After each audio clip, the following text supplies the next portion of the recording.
Halo, selamat malam teman-teman semua. Seperti biasa ya, tiap hari Senin sekarang kita akan bahas tentang market di Trimegah Market Talk ya teman-teman. Kadang akan bareng saya, kadang bareng Bro Hans. Ya, kalau teman-teman ada pertanyaan mengenai saham, mungkin teman-teman nanya sama apa yang menarik ya, market sekarang seperti apa, gimana sentimennya, mungkin secara makro ya, mungkin atau dari secara emiten apa yang menarik, silahkan ya, kita akan coba bahas ya, singkat padat jelas ya, FUTR ya, nanti kita akan bahas ya, mungkin 30-40 menit ke depan kita akan bahas mengenai market teman-teman. Mungkin seperti yang teman-teman udah sering denger ya, baca minggu ini, yang penting itu akan ada meeting the Fed teman-teman. Meeting the Fed nanti itu di hari Kamis ya, hari Kamis dini hari di tempat kita, dimana ekspektasinya market ini sebenarnya udah mempresinginkan bahwa the Fed ini akan nurunin suku bunga teman-teman. Yang belum tahu itu kan adalah outlook kedepannya seperti apa. Apakah penurunan suku bunga ini akan terjadi satu kali? Apakah dua kali? Itu yang sebenarnya market belum bisa satu suara nih. Jadi kan sebelumnya market ini ngelihat sebelum data-data inflasi, sebelum data-data job market dirilis, market melihat mungkin tahun ini cuma bisa ada penurunan bunga satu kali, yaitu menjelang akhir tahun mungkin di bulan November. Tapi setelah data inflasi dirilis, sebelum data inflasi ada data-data job market yang melambat, inflasi juga melambat. Market sekarang mengekspektasikan paling enggak ada dua kali penurunan suku bunga, yaitu yang pertama di bulan September ini, satu kali lagi yang kita belum tahu. Nah, inilah sebenarnya yang cukup menarik ya teman-teman. Jadi ini yang kita akan tahu nanti lebih clearnya gimana pas meeting the Fed. The Fed ini biasanya akan kasih guidance ya untuk penurunan suku bunga ke depannya seperti apa. Terus tadi ada yang ngomong soal emas. Sama berapa kali arah, waduh itu saya nggak bisa jawab ya. Kalau untuk berapa kali arah nggak tahu ya. Ya hopefully bisa naik. Tapi just a reminder ya, kalau saham emas ini kan size-nya sebenarnya lebih gede dibandingkan CDIA teman-teman. Jadi baik itu dari IPO size, dari market cap-nya, itu kan sekitar 2 kali lipatan lah dari CDIA ya. Ya jadi ya mungkin dengan size yang segitu gede ya, bisa aja mungkin kenaikannya nggak akan sesignifikan CDIA. Tapi yang perlu teman-teman ingat, dengan sentimen harga emas yang naik, ditambah lagi kalau nanti Kamis dini hari the Fed nurunin suku bunga, itu kan akan membuat ya harga komoditas emas harusnya bisa lanjut menguat ya. Ya jadi itu bisa jadi sentimen positif teman-teman. Sebenarnya kalau tiap IPO kayak gini kan pasti porsi yang didapat itu nggak akan gede lah ya. Jadi sebenarnya kalau teman-teman, wah saya nggak dapat emas nih, lalu yang menarik apa? Ini sebenarnya untuk emiten emas lainnya ya, emas lainnya itu juga akan mendapatkan sentimen positif. Karena kan ya ada satu IPO perusahaan gold company jumbo, yaitu terus ditambah lagi harga komoditas emasnya juga masih menguat, banyak yang nggak dapat mungkin ya dari IPO-nya emas, ya nanti komoditas emas, saham-saham lainnya juga bisa aja ikut menguat teman-teman. MDKA-nya itu juga sebenarnya menarik. Kenapa? Karena sebenarnya kan dana IPO-nya dari emas ini kan dipakai untuk sebagian bayar ke MDKA ya teman-teman. Ya jadi selama ini kalau teman-teman ingat, MDKA itu kan mereka punya copper project, tapi untuk projectnya ini mereka lagi nggak ada duit teman-teman. Ya dengan IPO-nya emas kan ada bayar ke MDKA, MDKA jadinya punya duit buat jalanin si projectnya ini. Apakah itu akan langsung jalan ya kita nggak tahu, tapi at least ya copper projectnya ini bisa lanjut jalan teman-teman. Itu sebenarnya yang cukup menarik juga. Kalau kita ngomongin IPO-nya emas dan MDKA-nya masih menarik apa enggak.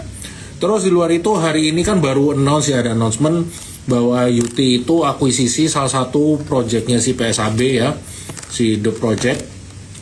Itu yang di Sulawesi Utara, teman-teman. Nah, tapi harga sahamnya turun hari ini. Kenapa? Karena semingguan kemarin ya rumornya itu kan udah kenceng. Rumornya ini kenceng bahwa UT ini akan akuisisi proyeknya PSAB. Makanya sebenarnya sahamnya udah menguat, teman-teman, udah semingguan lebih. Dan kalau kita lihat dalam semingguan itu PSAB sebenarnya kan dari akhir Agustus sempat menguat, terus agak koreksi, habis itu menguat lagi sejak minggu lalu ya, teman-teman. Ya, jadi sebenarnya market ini udah cukup price in lah. Jadi pas announcement-nya keluar hari ini ya pada sell on news. Begitu juga dengan United Tractor, teman-teman. Terus yang masih menarik juga hari ini selain UT, PSAB kena profit, kena sell on news. Saham-saham grup Barito ya, teman-teman, itu kompak menguat juga. Jadi kalau kita lihat kayaknya PTRO ini paling menarik ya. Mungkin bakal ada corporate action atau anything ya kita belum tahu. Tapi kalau teman-teman ingat kan dia sekarang ini kan baru masuk MSCI yang small cap. Kalau untuk dia bisa masuk ke MSCI yang large cap itu di kisaran 9.000 10 ribuan, teman-teman. Apakah dia akan ngejar di bulan November? Saya rasa sih enggak ya. November ini kan berarti tinggal 2 bulan lagi. Could be next year ya, teman-teman. Jadi untuk next year teman-teman bisa ngeliatin berarti yang belum itu yang belum masuk large cap ya, berarti kan PTRO. Kalau cuan dia udah masuk, tinggal nanti nambah weighting, tapi saya rasa mungkin nggak bisa langsung. Berarti terus nextnya adalah brand, teman-teman. Brand kan belum ya. Brand ini kan jadi kan Pak PP ini nambah free floatnya juga di market ya, teman-teman. Jadi ini salah satu yang cukup menarik juga untuk saham-saham PP lainnya. Lalu selain PP, sebelum kita bahas teknikal ya, jadi mungkin ya teman-teman pasti udah denger lah. Jadi kan dari Menkeu ini kan udah mengeluarkan mandat ya, teman-teman, bahwa penempatan alokasi 200T ke Bank Himbara itu kan udah dibagi-bagi ke Bank Mandiri, BRI, dan BNI itu masing-masing mendapatkan 55T, BTN 25T, BRIS 10T. Jadi sebenarnya yang surprise itu sebenarnya kita melihatnya itu di BBNI, teman-teman. Jadi BBNI dapat 55T, ya kalau Bank Mandiri, BRI oke lah, mereka kan ya dua yang paling gede untuk Bank Himbara. BNI dapat 55T juga, dan kalau kita lihat ya, tim riset kita coba hitung, sebenarnya impact-nya dari penempatan ke Bank Himbara ini yang paling berasa itu ada di BBTN dan BBNI, teman-teman. BTN itu bisa nurunin cost of fund-nya sekitar 13%, BNI itu bisa nurunin sekitar 7%. Ya jadinya selama ini kalau teman-teman ingat di semester 1 para perbankan ini kan nyalurin kreditnya itu masih slow ya. Bisa aja karena memang ya satu benar ekonominya masih melambat, terus orang-orang mungkin yang kayak mau ngambil loan mahal ya jadi nggak jadi, teman-teman. Ya yang diharapkan dengan naiknya likuiditas di perbankan ini yang digelontorin 200T, jadi kalau perbankan ini mau menyalurkan kredit ya, mereka kan berarti kan udah likuiditasnya nambah nih, supply-nya nambah, jadi mereka bisa nyalurin dengan lebih murah. Hopefully yang diharapkan kan itu ya, kita juga expect hopefully di semester 2 ini nanti penurunan suku bunga, ekonomi bisa improve ya, ini bisa efeknya kedepannya lebih positif lah ya, mulai dengan ekonomi atau konsumsi masyarakat meningkat ya, penyaluran kredit bisa naik ya kan. Terus kita bahas technical sekarang, teman-teman ya. Ini kita lihat dulu grafiknya IHSG ya, teman-teman.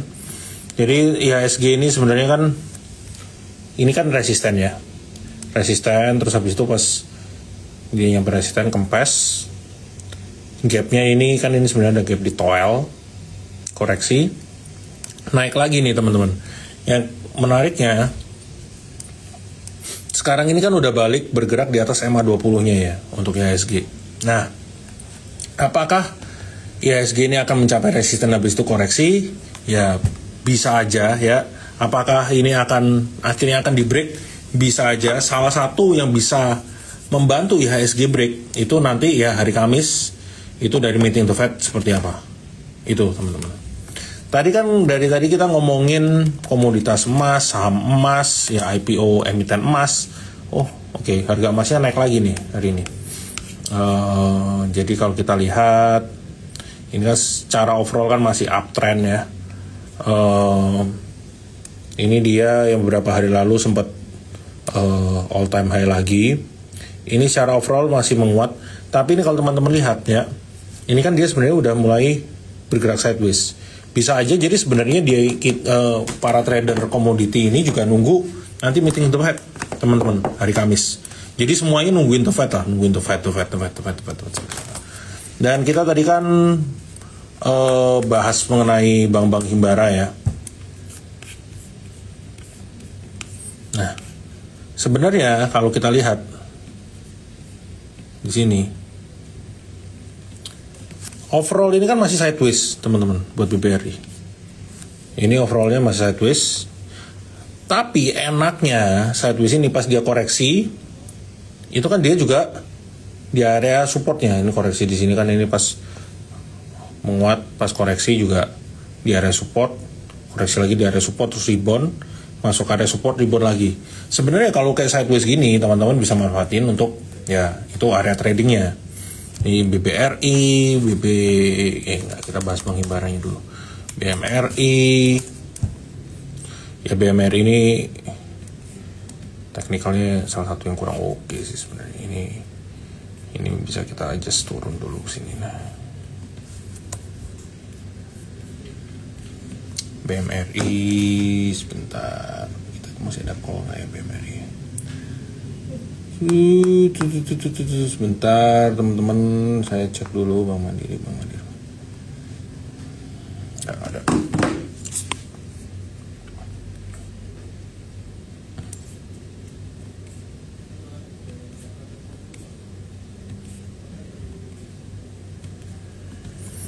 Bank Mandiri ya ini pas di area supportnya terus dia juga rebound ya. Ya targetnya paling dekat 4980 lah. Kita kan bilang tadi BBNI salah satu yang paling oke ya. Dampak dari penempatan 55T-nya itu. Secara overall Big Banks itu semua mirip-mirip ya. Ini masih ada di area support, di berhasil rebound ya, target paling dekat 4760 lah. Apakah Big Banks menarik ya? Mungkin kalau teman-teman mau mengurangi posisi ya di saham-saham Konglo, Big Banks cukup oke lah ya teman-teman. Dengan sentimen-sentimen dari ya likuiditas yang improving, hopefully ekonomi juga mulai pulih. Sebenarnya di luar itu semua kita lihat dulu MDKA. Kita koreksi teman-teman. MDKA ini kan sebenarnya dia uptrend banget dia. Ini pas koreksi dekat EMA-nya rebound, ini dekat EMA juga rebound. Sekarang ini waktu itu di EMA 50. Di EMA 100, terus di EMA 50. Ini sekarang dekat EMA 20. Ya ini saya rasa bisa lanjut rebound lah. Ya tapi kita tunggu 2-3 harian ini seperti apa. Ini untuk MDKA. Metal-metalan itu juga cukup menarik ya, teman-teman. Jadi mau metal-metalan nikel-nikelan itu juga cukup menarik ya. Antam ini juga cukup oke. Sebenarnya kalau kita lihat ini kita adjust dulu.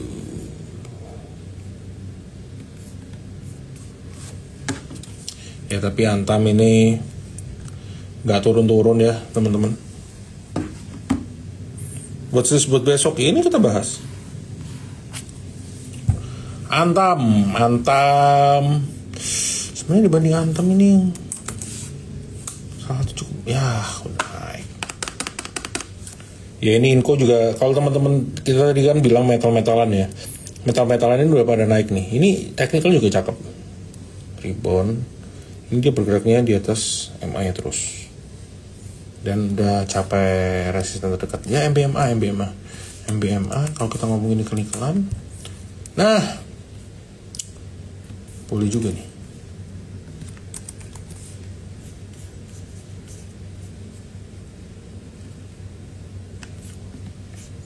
Nah, nih. Ini dengan stop lossnya 396 ya. Area buy-nya itu di sekitar 420 460-an. Ya, ini kan sebenarnya dia ada gap ya, teman-teman.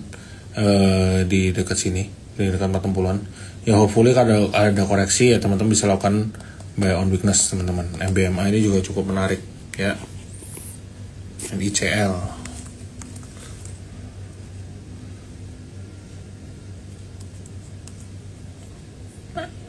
Sideways.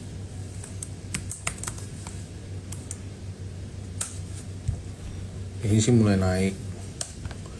Metal-metalan secara overall oke. Ya.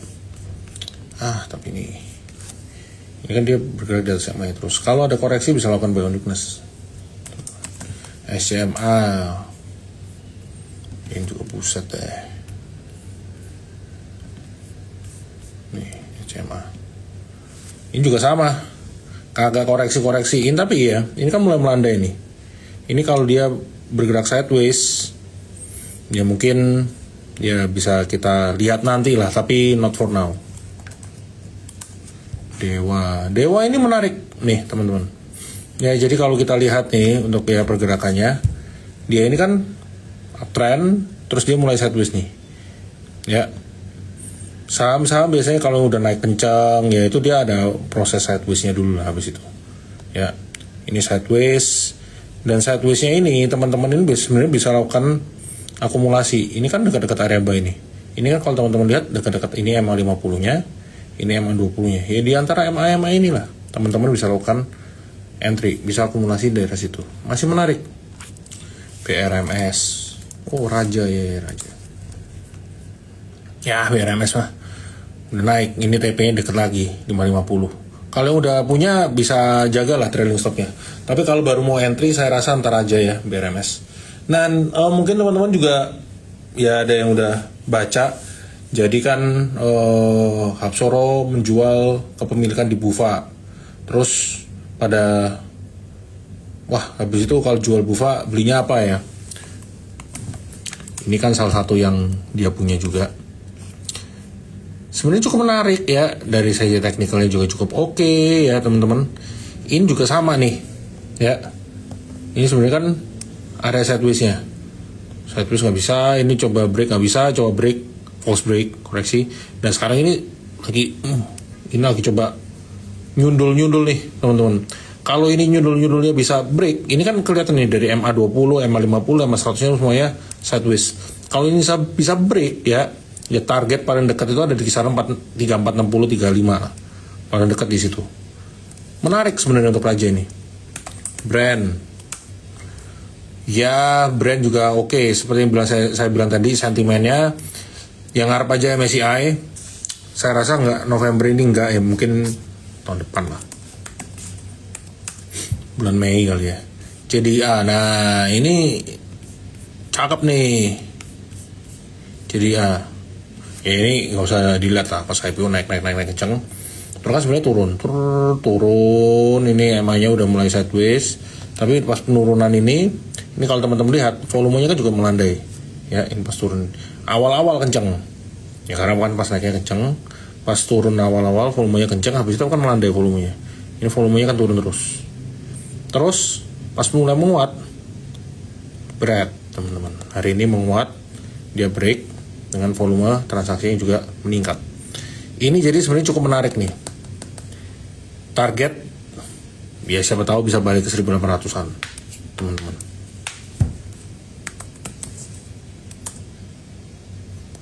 Nggak menarik, Bex. Skip. Kalbe ini sebenarnya juga cukup menarik nih, teman-teman. Dia udah di bawah banget. Tapi ini mah agak spekulasi lah ya. Udah di bawah banget sebenarnya. Ya, kayak di bawah banget lagi sih. Ini masih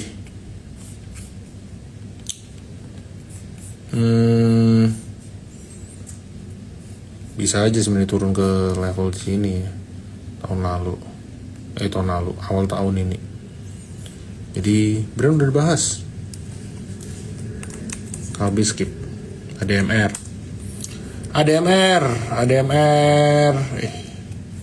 ADMR cukup oke.